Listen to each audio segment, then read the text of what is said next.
अस्सलामुअलैकुम। मैं ज़ीनत जबीन सिद्दीकी एक बार फिर से आप सबों की खिदमत में अपनी ताज़ा तरीन कहानी अनकहा प्यार लेकर हाजिर हूँ। समाअत फरमाएं। ऑफिस के काम से मैं 2 दिनों के लिए उसी शहर में आ गया था जहाँ की कुछ तलख यादें आज भी मेरे जहन में ताज़ा थीं। अपनी बेगुनाही का सबूत दिए बगैर, ये यकीन दिलाए बगैर कि मैं बेगुनाह हूँ, मैं उस शहर से अपने वजूद पर जख्मों का दर्द लिए कभी ना आने का सोचकर ही तो चला गया था। बहरहाल मैं 8 सालों बाद फिर से अपने उसी बेदर्द शहर में आ पहुँचा था जहाँ एक मकान में पेइंग गेस्ट के तौर पर रहता था। मीटिंग ख़त्म होने पर होटल जाने के बजाय कंधे पर बैग लटकाए, हाथ में मोबाइल पकड़े, धीरे धीरे कदम उठाते हुए मैं उसी गली में चला आया जहां मैं रहता था। बरसों पहले ऐसे ही कंधे पर बैग लटकाए, हाथ में कागज का टुकड़ा पकड़े, पता पूछता मैं उस गली में आया था। आज मुझे पता पूछने की जरूरत नहीं थी। मैं एक एक घर को पहचान रहा था। बहुत से चेहरे जाने पहचाने थे, मगर मैं किसी को टोक नहीं रहा था। लोग पास से गुजरते हुए मुझे देख भी रहे थे, मगर मुझे पहचान नहीं पा रहे थे। मैं अब कहाँ पहले जैसा रहा था। अब मैं किसी बॉडी बिल्डर से कम नहीं था। ऊंचा, लंबा, मजबूत कद काठ वाला, पहले दुबला पतला डरा सहमा सा रहा करता था। इस शहर में नया नया जो था, किसी से ज्यादा जान पहचान भी कहाँ थी।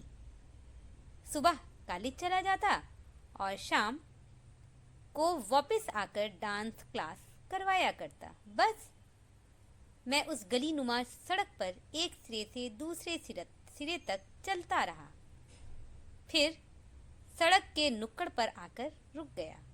बैग कंधे से उतारकर जमीन पर रखता इधर उधर देखकर याद कर रहा था। नुक्कड़ पर ही तो था वो मकान जहां मैं रहता था। अब वो मकान फ्लैट में बदल गया था। मेरे मकान के सामने भैया लाल जी का घर और उस घर में पायल। मैं इन 8 सालों में अनगिनत बार पायल को याद कर चुका था और हर बार जब वो याद आती मैं सर झटक देता। अब भी मैं सर झटक कर इधर उधर देखने लगा था कि मेरी नज़र भैया लाल जी के मकान पर लगे बोर्ड पर रुक गई। रूपम डांस क्लास।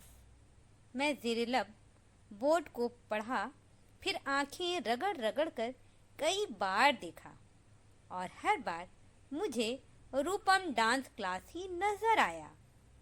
मगर मैं तो अपना डांस क्लास बंद कर गया था। फिर ये डांस क्लास?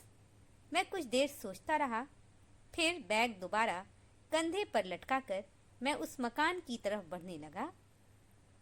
दिमाग कह रहा था मत जाओ, मगर मेरा दिल कहाँ मान रहा था। मेरे कदम कहाँ रुक रहे थे। मैं तेजी से चलता उस मकान के गेट पर आकर रुक गया। 8 सालों बाद मैं बैग उठाए उसके दरवाजे पर खड़ा था। बेल बजाने पर किसी ने गेट खोलकर मुझे सर से पैर तक देखा, जैसे पूछ रहा हो किससे मिलना है। वो मैं रूपम डांस में जुमला अधूरा छोड़कर चुप हो गया। क्या बोलूं, कुछ समझ नहीं आ रहा था। अच्छा, आप अंदर आ जाएं, मैं बिटिया को खबर देता हूँ। मेरी बात काट कर उन्होंने मुझे अंदर आने का कहा तो मैं उस मकान में दाखिल हुआ। ये एक बड़ा सा हॉल था। हॉल के एक तरफ बड़ा सा सोफा रखा था। मैं अपना बैग साइड टेबल पर रखकर सोफे पर बैठ गया। पायल की छम छम के साथ पायल मेरे ख्यालों से निकलकर मेरे इर्द गिर्द डांस करने लगी। मैं सर झटक कर उसकी यादों के हिसार से निकलना चाहा, मगर निकल ना पाया। वो मेरी सबसे अच्छी स्टूडेंट थी, जो बताओ समझ जाती। पायल डांस क्लास के लिए आती तो उसके भैया आंखें निकाले पान चबाते उसके साथ में आते और टांग पर टांग चढ़ाकर आराम से कुर्सी पर बैठ जाते। मैं डरा सहमा पायल को डांस सिखाता रहता।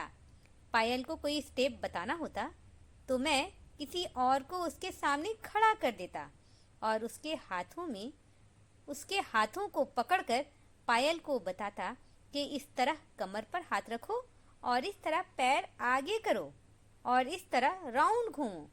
कभी कभी जब पायल को समझ नहीं आता तो वो चिढ़ जाती और पैर पटकती हुई उसे ऐसे वापस जाती जैसे फिर कभी नहीं आएगी। उसके जाने के बाद भैया लालजी, ये भैया सिर्फ पायल के थे, दूसरों के लिए तो दबंग थे। भैया लाल थे। क्या मजाल कि कोई उनकी बहन को देख ले। हाँ, तो भैया लालजी धीरे से मेरे हाथ पर 100-200 रुपए रखकर मेरी आंखों में देखते हुए कहते, शाबाश, ध्यान रखना, पायल मेरी बहन है, डांस का शौक है इसलिए तुम्हारे पास आने देता हूँ, वरना तुम तो समझ ही रहे हो। पायल को डांस आए ना आए उसे छूने की जरूरत हरगिज नहीं है। भैया लाल आंखें लाल पीली करते पायल के पीछे पीछे निकल जाते। मुझे लगता पायल अब कभी नहीं आएगी, मगर दूसरे दिन फिर से पहले भैया लाल जी और उनके पीछे पीछे पायल खाने का डब्बा पकड़े हाजिर रहती। तुम्हारे लिए खाना लाई हूँ, वो आते ही चहक कर कहती तो मैं चोर नजरों से भैया लाल को देखने लगता। लाई है तो रख लो, लाई है तो रख लो, बाद में खा लेना, वो पान चबा चबा कर कहते तो मैं पायल से खाने का डब्बा लेकर रख लेता। भैया लाल जी हर वक्त सर पर सवार ना होते तो मुझे उस प्यारी सी लड़की से प्यार हो ही जाता, मगर यहाँ तो ये हाल था कि पायल मुझे बहुत अच्छी लगने लगी थी। मुझे हर दिन उसका इंतजार रहने लगा था और मैं खुद से ये इतराफ भी नहीं कर पा रहा था कि मुझे पायल से मोहब्बत हो ही गई है। इतराफ कैसे कर पाता भला?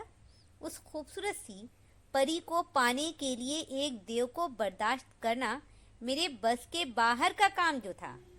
इसलिए मैं खुद को ये यकीन दिलाता रहा कि मुझे पायल से मोहब्बत का मीम भी नहीं हुआ है और यही मेरी गलती थी। मैं ये समझा था कि उसके शहर को छोड़कर चला जाऊंगा, उससे दूर हो जाऊंगा तो मेरा दिल जो धीरे धीरे उसकी तरफ मायल हो रहा है वो उसके सिहर से निकल आएगा। बस इसीलिए मैं एग्ज़ाम के ख़त्म होते ही अपना डांस क्लास बंद करके गांव जाने की सोचने लगा और उस दिन मैं दिल को समझाकर, दिल को मनाकर शाम की ट्रेन से गांव जाने के लिए अपना बैग पैक कर रहा था कि भैया लालजी आ धमके। मेरे बैग को पैरों से ठोकर मारकर गिराने के बाद मेरा कॉलर पकड़कर मुझे कमरे से बाहर ले आए। मैं हैरान था। मैं कुछ पूछता इससे पहले उन्होंने मुझे मारना शुरू कर दिया। मैं डरता रहा। वो मुझे उठाते रहे, मुझे वार्निंग देते रहे कि खबरदार जो फिर कभी इस शहर में दोबारा आया तो।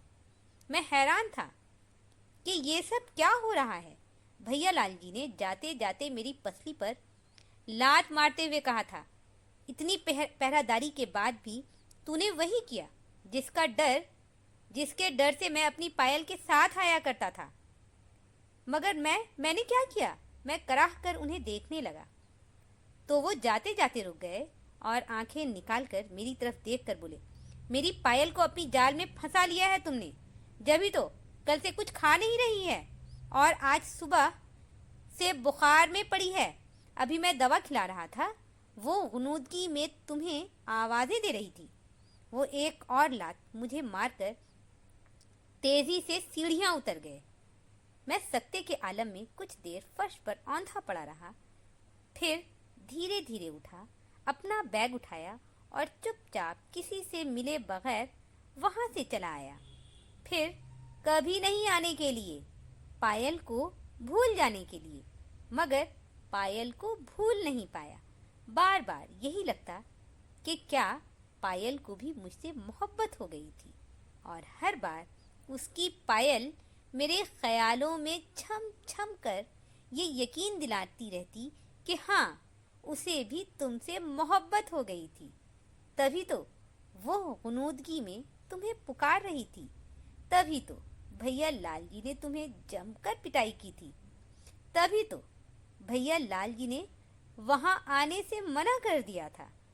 दिल जिस सुकून की तलाश में उसके शहर को छोड़कर जाना चाहता था, वहां से आते हुए अपना सुकून वहीं पायल के पास छोड़ाया। वहां से आने के बाद मुझे सर्विस मिल गई, मैंने घर बना लिया, बैंक बैलेंस आ गया। पहले वाला डरा सहमा सा रूपम अब एक मजबूत जवान था। माँ मेरी शादी को लेकर बहुत परेशान थी। हजारों लड़कियां दिखा चुकी थी मुझे, मगर मुझे कोई पसंद नहीं आ रही थी।